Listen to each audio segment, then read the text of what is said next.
भाजपा सांसद रविशंकर प्रसाद ने पत्रकार वार्ता में कहा कि इन्होंने पेगासस की बात की थी, तब सुप्रीम कोर्ट ने कहा था कि जिन्हें शिकायत है वो अपना मोबाइल दें, तो इन्होंने मोबाइल नहीं दिया था। ये विदेश गए, लंदन, मलेशिया, अमेरिका में हर जगह भारत के लोकतंत्र को बदनाम किया। सेना के मनोबल को ये हमेशा अपमानित करते रहे हैं। इन्होंने पेगासस की बात की थी और मोबाइल को लेकर घुमाया था देश भर में। जब सुप्रीम कोर्ट ने कहा कि जिनको शिकायत है आप मोबाइल दे दीजिए, तो उन्होंने अपना मोबाइल नहीं दिया। याद करिए, थोड़ा पहले जाइए। ये विदेश गए, अमेरिका में, लंदन में, मलेशिया में, सिंगापुर में, जहां जहां गए भारत का लोकतंत्र फेल कर गया है। उनके सारे कमेंट हमारे पास हैं, मैं उसको दे करके विषय को बड़ा नहीं करना चाहता। ये भारत के लोकतंत्र को बदनाम करना विदेश में उनकी आदत बन गई है, और सिर्फ एक कारण है कि वो मोदी जी से नफरत करते हैं। कैसे प्राइम मिनिस्टर बन गए, तो उनको वोट नहीं मिलता तो कोई क्या करे। चाइना को लेकर इनकी बात रही, सेना के मनोबल को तो हमेशा अपमानित करते रहे। ये बालाकोट का सबूत दीजिए, उरी का सबूत दीजिए।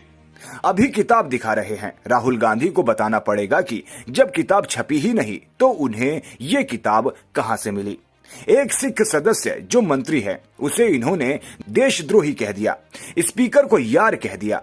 उनके निर्देश पर उनकी महिला सदस्यों ने प्रधानमंत्री की कुर्सी को घेर लिया था। स्पीकर को स्पीकर के चैम्बर में जाकर बदनाम किया। अभी जल नरवणे की किताब पर जब पब्लिशर ने कह दिया कि हमने नहीं छपवाया, हम लीगल एक्शन लेंगे, तब भी उस किताब को दिखा रहे हैं। कहां से किताब लेकर के आया राहुल गांधी? राहुल गांधी को यह बताना पड़ेगा कि जब किताब छपी ही नहीं तो from where has he got this book? एक सिख मेंबर जो मिनिस्टर है उसको देशद्रोही कह दिया। उसके बाद स्पीकर साहब को यार बोल दिया, या तो उन्होंने प्रोटेस्ट किया। फिर उनके निर्देश पर उनकी महिला मेंबर्स ने आकर के घेर लिया था पीएम की सीट को। मैं स्वयं बैठा हुआ था। अगर स्पीकर साहब ने मना नहीं किया हो तो वहां कुछ भी घटना हो जाती, जिस तरीके से उन्होंने पूरे पीएम की सीट को घेर लिया था। अब तो सब वीडियो सामने आ गया है। स्पीकर को स्पीकर के चेम्बर में जाके इनके लोगों ने बदनाम किया। शाहीन बाग की तर्ज पर ये उसे संसद में ला रहे हैं। प्रहलाद जोशी प्रेस से बात कर रहे थे, तब ये उसमें भी घुस गए। उनके खिलाफ सदस्यता को लेकर सवाल हुआ तो वे कहने लगे कि आप भाजपा वाले हैं। सदन के पटल पर झूठ बोलना ये बहुत पीड़ादायक है। राहुल गांधी अलोकतांत्रिक आचरण करते हैं, ये बहुत पीड़ादायक है। शाहीन बाग का नाम आप लोग याद होगा ना, जो हुआ था। तो शाहीन बाग की तर्ज पर उसको यहां ला रहे हैं संसद के अंदर। आज जोशी जी प्रेस से बात कर रहे थे, आप लोग संसद में आते हैं, वहां ये घुस गए, मैं भी बोलूंगा। अब ऐसा होता है क्या कि भाजपा की प्रेस में कोई कांग्रेस वाला चला है या कांग्रेस वाले की प्रेस में हम चले जाएं? तो ये सब रिकॉर्ड पर है। उनसे एक सवाल किया गया जो उनके खिलाफ हुआ है सदस्यता को लेकर करके, तो उन्हें वही कहना शुरू किया कि आप लोग बीजेपी वाले हो, मैं जवाब नहीं दूंगा आपको। अरे उनका आज का एजेंडा नहीं है।